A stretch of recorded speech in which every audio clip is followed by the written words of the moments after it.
I'm a Native American from Michigan. When I was younger, my close friend M and I decided to go back to our roots and get some snares. Keep in mind it's northern Michigan. During winter, so it's snowing and almost unbearably cold. I remember, at the time, we wanted to utilize the meat for food and to hide for regalia. Heading south, we soon entered a swampy area with cedar trees and pine trees. Wanting a rabbit, we began looking for pathways it used, so we could set the snares properly. While doing this, we soon noticed a clearing that strangely appeared to have no snow. Agreeing to proceed to the area, we headed that way. As we were getting closer to the spot, we began to get this creepy feeling.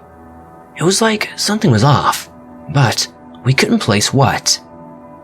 Once we entered the clearing, I saw jars with something in them, hanging from the trees.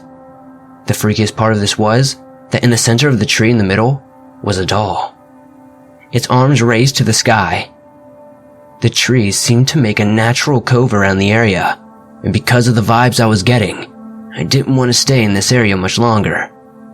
Em and I soon left and didn't take a thing when we did. When we returned, we told our grandparents about what had happened on our travels. They called our cousin on the tribal police force. The police investigated the area and I tried to forget all about it. After my cousin retired, years later, I asked if he'd seen the creepy shrine in the woods. He said he did see it. He saw the same thing as us, but when they arrived, someone had emptied the jars and dismantled the site. I became more curious at this point about what exactly was in the jars, but when I asked what was in them, my cousin simply said, "I don't remember," and leave it be. Nowadays, Emma's a nurse in Virginia. I'm still living my life out here, and my cousin has passed away. May he rest in peace. I've experienced many strange things out here, but this one is the one that shook me up the most when I was younger.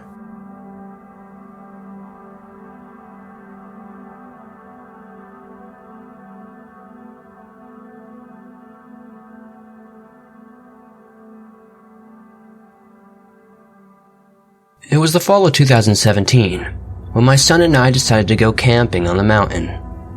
We wanted to be there for the very start of bow and hunting season, and figured this would be a wonderful bonding experience as well. When we arrived, we built a 2-man structure to set in overnight. It was around midnight and we were just about to turn in when we heard footsteps coming from the left side of the hill. Listening closely, it sounded like a large bear. This lasted for 5 minutes before the sound ceased.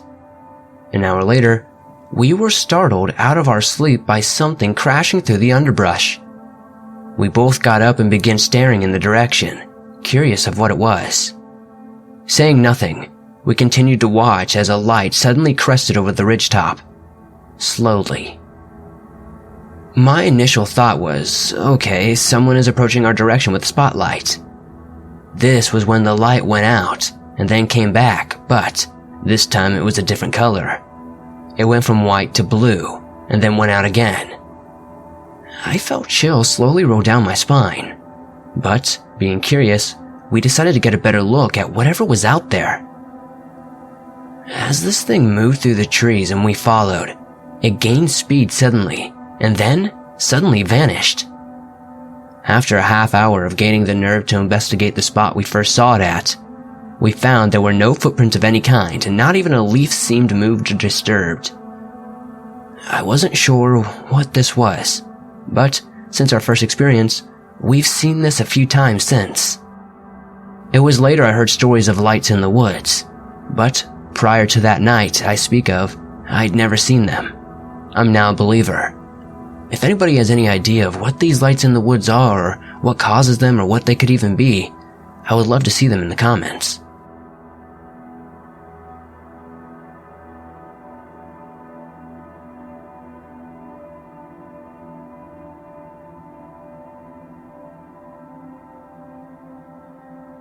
This took place in Calgary.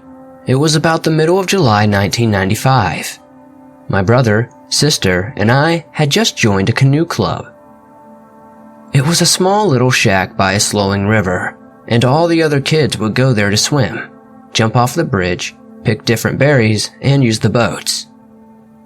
It was a very hot day, and I wanted to do something new, a tiny boat called a dingbat. The guy gave me a paddle and helped me into the small thing. Before I could take off, I had to paddle around and let the guy see that I could handle myself. I was doing pretty well and felt confident when the guy told me that I could take off on my own now. I paddled around like I was some scout on a journey, looking around and viewing the trees and birds. I tried to stay close to the edge of the river in case I capsized. I then ventured into the middle of the river and felt like I was on top of the world. However, just like most things, it didn't last. Soon, everything seemed to have fell silent. It felt as though I was all alone, and everything was standing still. I became very afraid and didn't know what to do, so I told myself to calm down. I then moved towards the shore and paddled back to where I got the boat.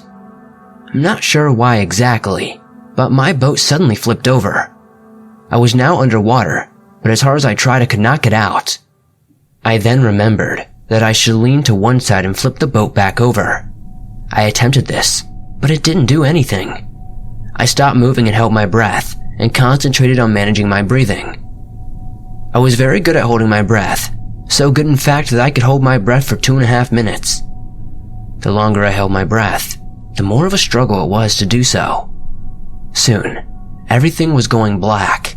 I couldn't see a thing. I'm very unsure about the rest of this, but I was drifting down the river, right side up. It was as if I woke up from a dream. I looked around and everything was blurry. There were no sounds of birds or people. It was just me and this stupid boat in a river surrounded by the woods. I watched as I floated down, and this was when I realized that I'm about 2 to 3 football fields away from the place I came from. I looked for my paddle and found it jammed in the boat with me. I had all sorts of fun getting it out. Soon after, I paddled my way back to the dock. After what felt like hours, I managed to get back to where I started. My brother and sister were there, and they were pissed. They kept asking me where the hell did I go. They even told me I'd been gone for an hour. I put the boat back after and headed home, and I have never talked about what happened.